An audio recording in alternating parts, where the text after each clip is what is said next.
गौतम बुद्ध अपने ध्यान में बैठे थे कि वहां पर एक आदमी आया। ये आदमी अपने आलसीपने से बहुत ज्यादा परेशान था। आलसी आदमी गौतम बुद्ध से बोला, महात्मा जी मेरी मदद कीजिए, मैं अपने आलस्य से बहुत ज्यादा परेशान हूँ।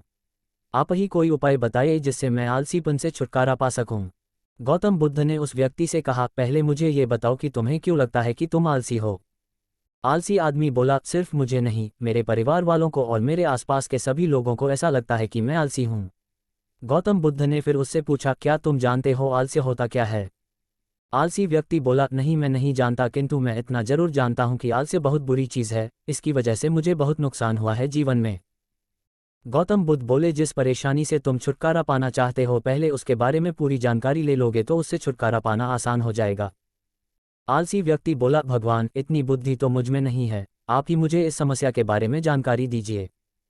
गौतम बुद्ध बोले, आलस्य एक मानसिक अवस्था है, एक विचार है जिसे जाने अनजाने में हम खुद ही जन्म देते हैं। आलस्य दो मूलभूत कारणों की वजह से ही जन्म लेता है, एक है शारीरिक और दूसरा मानसिक। शारीरिक कारणों में पहला कारण है गलत तरह का भोजन। हम सभी जानते हैं कि हमारे शरीर को भोजन से ऊर्जा मिलती है और यह ऊर्जा सजीव चीज़ों से मिले तो अच्छी, यानी कि प्राकृतिक रूप से जो हमें भोजन की वस्तुएं प्राप्त होती है उनसे अगर यह ऊर्जा मिले तो हमारा शरीर इससे अच्छी ऊर्जा प्राप्त करता है। इससे उलट यदि हम निर्जीव वस्तुओं से ऊर्जा प्राप्त करते हैं तो ये हमें आलस्य की ओर लेकर जाती है। दूसरा कारण हमारी शारीरिक गतिविधियां भी हमें आलस्य के चंगुल में फंसा सकती है। गौतम बुद्ध ने आलसी व्यक्ति को अपने शिष्यों की तरफ इशारा करते हुए कहा कि देखो, इनके चलने फिरने बैठने के तरीकों में तुम्हें कुछ अलग नजर आ रहा है। जब आलसी व्यक्ति कुछ समझ नहीं पाया तब गौतम बुद्ध ने उससे कहा, मेरे शिष्य जब भी बैठते हैं तो वे रीढ़ की हड्डी को एकदम सीधा रखते हुए बैठते हैं। चलते हैं तो उनके दोनों पैरों के बीच अच्छे से संतुलन बना रहता है और जब वह सोते हैं तो उनका शरीर एकदम शिथिल रहता है। ऐसा करने से उन्हें रात्रि में एकदम सही तरीके से नींद आती है। आलसी व्यक्ति बोला, लेकिन नींद तो आलस्य का की एक स्वरूप है। बुद्ध बोले, हाँ अगर उसे ज्यादा मात्रा में लिया जाए तो। बुद्ध ने इस बात को आगे बढ़ाते हुए कहा, नींद कम मात्रा में लोगे तो तुम्हें अगले दिन थकान महसूस होगी और ऐसा करने से ज्यादा आलस्य शरीर में आएगा।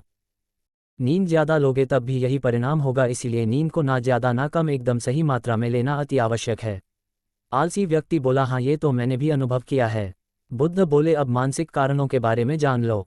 मानसिक कारणों में सबसे पहले हैं हमारी पुरानी गलत धारणाएं।